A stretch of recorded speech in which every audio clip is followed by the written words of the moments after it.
Hello students. मैं हूं Pankaj Kumar, electrical lecturer, government polytechnic college Dungarpur. और आज के सेशन में अपन पढ़ने जा रहे हैं एनकोडर सर्किट। जैसे कि लास्ट क्लास में मैंने बताया था डिकोडर सर्किट, उसी का ही जस्ट रिवर्स है एनकोडर सर्किट। तो यदि वो समझ में आ गया है तो ये बहुत ही सिंपल है, उसी के तरीके का ही है, वही कॉन्सेप्ट इसके अंदर लगेगा। यदि आपने वो वीडियो नहीं देखा है तो पहले वो वीडियो देख लेना। उससे रिलेटेड जितने भी वीडियो हैं वो आपको डिस्क्रिप्शन में मिल जाएंगे, तो उसको अच्छे से देख लेना। ओके, तो मैं यदि वीडियो अच्छा लगे आपको तो दूसरों के साथ शेयर करना ताकि सभी को फ़ायदा हो सके इस सेशन का।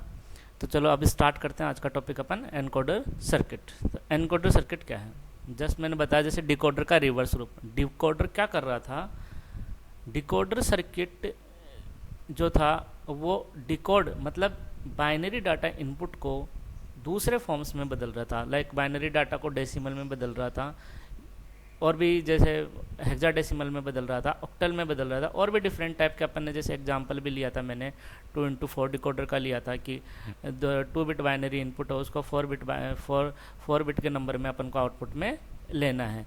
तो किस तरीके से अपन ने बदलना है तो वो अपन ने लास्ट क्लास में देख लिया था। तो अब आज इसके बारे में देख लेते हैं अपन। तो it performs the inverse operation of decoder. It performs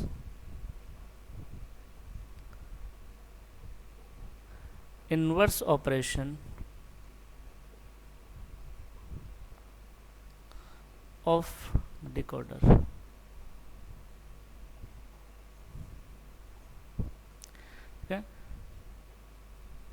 it generates the binary, उसका रिवर्स है तो क्या करेगा, अदर फॉर्म्स को इनपुट में लेगा और आउटपुट में क्या देगा, बाइनरी। वहाँ पे क्या ले रहे थे, बाइनरी को इनपुट ले रहे थे अपन, और अदर फॉर्म्स जो हैं उनको आउटपुट में दे रहे, अदर फॉर्म्स जो है वो आउटपुट में आ रही थी।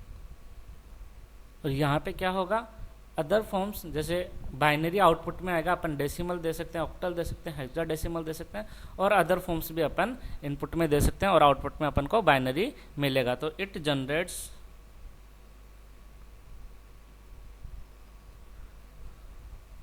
the binary code corresponding to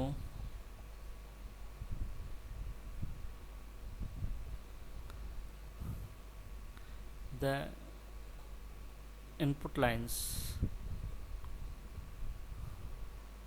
तो अपन को पता है कि ये कॉम्बिनेशनल सर्किट का एग्जांपल है, तो इसके अंदर प्रोसेस में क्या होगा, क्या इनपुट क्या होना चाहिए, आउटपुट क्या होना चाहिए। तो आउटपुट में अपन को पता चल गया कि बाइनरी कोड होगा अपने पास में, और इनपुट में दूसरे तरीके का कोड होगा। तो वहाँ पे अपन ने बोला था n इंटू 2n, यानी कि n इनपुट लाइन है तो मैक्सिमम में आउटपुट लाइन कितनी हो सकती है, 2n। तो यहाँ पे आउटपुट में होंगी n लाइन्स और इनपुट में होंगी less than 2n input lines. ठीक है, तो ये जो बाइनरी एनकोडर है, इसका ब्लॉक डायग्राम जो होगा वो होगा 2n इंटू n एनकोडर, इसको बोलेंगे अपन। क्योंकि इनवर्स है तो इनपुट आउटपुट लाइन्स हैं वो भी इनवर्स में होंगी, n आउटपुट लाइन्स और n इनपुट लाइन्स। मतलब क्या होगा, it has less than equal to 2n input and n output. ठीक है, तो ये हो गया अपना एनकोडर, कुछ इस तरीके का एनकोडर होता है। अब अपन देखते हैं, कोई एग्जांपल देख लेते हैं कि एनकोडर का, फटाफट हो जाएगा क्योंकि डिकोडर के एग्जांपल, डिकोडर अपन ने पढ़ लिया ऑलरेडी, बहुत अच्छे से पढ़ा है उस टॉपिक को। तो उसको देखने के बाद में एनकोडर जस्ट रिवर्स से आपको पूरा समझ में आ जाएगा एकदम इजीली, यदि उस वीडियो को आपने देखा है तो। 4x2 एनकोडर, इसको बोलते हैं बेसिक एनकोडर एक तरीके से।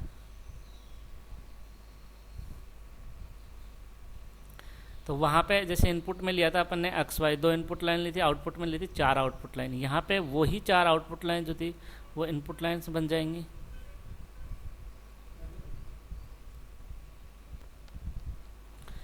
D0, D1, D2, D3, ये क्या हो गई अपनी 4 इनपुट लाइन्स। और आउटपुट लाइन्स क्या हो जाएंगी, जो डिकोडर की इनपुट लाइंस थी वो क्या हो गया, जस्ट अपोजिट। और ट्रुथ टेबल जो है, अब अपन को पता चले कितने इनपुट आउटपुट है, तो सेकंड प्रोसेस क्या है, ट्रुथ टेबल बनाना। ट्रुथ टेबल में इनपुट और आउटपुट के अपने को कॉम्बिनेशन, तो सेम जैसे उसमें बनाया था अपन ने, डिकोडर में बनाया था, उसी तरीके से जैसे उसमें आउटपुट बनाते हैं यहाँ पे वो इनपुट बन जाएगा। एक टाइम पे एक इनपुट 1 होगा ओनली।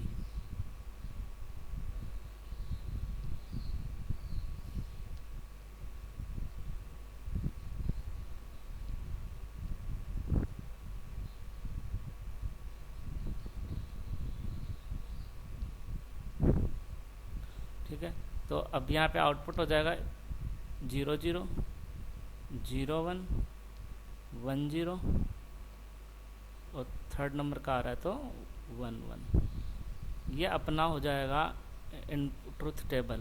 ठीक है, इनपुट और आउटपुट जस्ट इसका रिवर्स है यदि देखोगे तो। अब इससे इसके बाद में क्या है, थर्ड स्टेज ट्रुथ टेबल हो गई सेकंड स्टेज, और थर्ड हो गई अपनी क्या बनाना है, बूलियन एक्सप्रेशन मिनटम को यूज़ करके। तो आउटपुट ये है, आउटपुट में कहाँ पे 1, ये रहा ये रहा। ठीक है, तो इसके करस्पॉन्डिंग जो बनेगा, इस लाइन में एंड ऑपरेशन करेंगे, ये एक ही 1 है, इसमें एक ही 1 है, तो एंड ऑपरेशन किसका, D2, और होगा नहीं सिर्फ D2 आएगा, इसमें D3 और इन दोनों का और ऑपरेशन हो जाएगा। तो x इक्वल टू क्या हो जाएगा, D2 प्लस D3।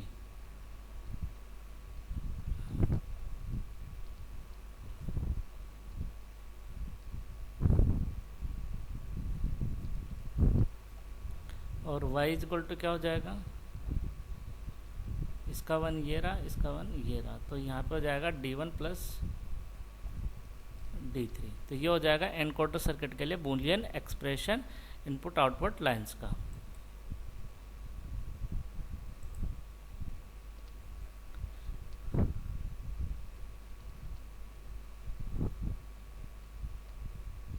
तो अब अपन का सिंप्लीफिकेशन पॉसिबल है नहीं यहाँ पे, क्योंकि एक में एक ही 1 है, तो कोई भी ग्रुपिंग होगी नहीं, तो सिंप्लीफिकेशन होगा नहीं अपने।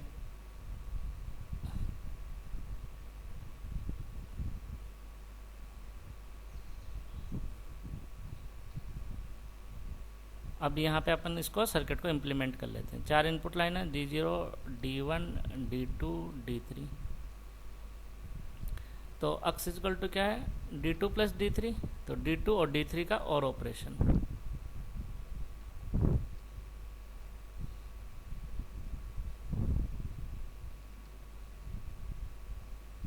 यहाँ पे क्या आ जाएगा, x equal to D2 plus D3, और जो y है वो किसके बराबर है, D1 प्लस D3 के।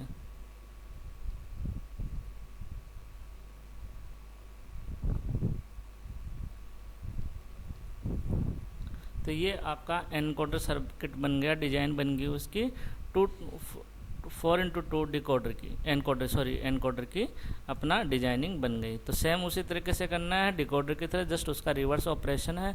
और उसके बाद में अपन को जैसे इनपुट आउटपुट पता चल गया, तो कॉम्बिनेशनल सर्किट का जो प्रोसेस बताया था मैंने बनाने का, उस प्रोसेस को फॉलो करते रहना है। ट्रुथ टेबल बनानी है, बूलियन एक्सप्रेशन बनाना है, सिंप्लीफाइड फॉर्म ऑलरेडी है ये, और उसके बाद में उस सिंप्लीफाइड फॉर्म को अपन को इम्प्लीमेंट कर देना है डिजाइनिंग सर्किट में। ठीक है, तो ये हो गया तुम्हारा एनकोडर सर्किट। तो एनकोडर सर्किट में इतना ही है। ओके, तो इसको थोड़ा ध्यान से देख लेना। Thank you guys.